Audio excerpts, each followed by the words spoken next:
ଦେଖନ୍ତୁ ମୁଁ ଆଜି କ'ଣ ବନେଇଛି ଦେଖିଲେ ଜାଣିପାରୁଥିବେ।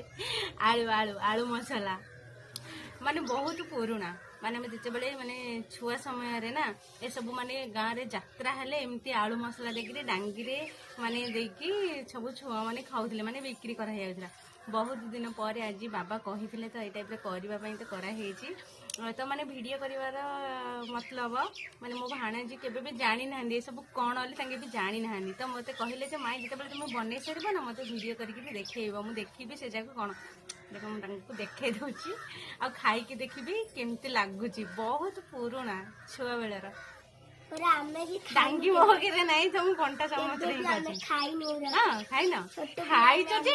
ଖାଇଛ ଯେ ମାନେ ଏ ଯାକ ମାନେ ଯାତ୍ରାରେ ଏଇନେ ବିକ୍ରି ହୁଏ ବୋଲି ଜାଣିନ।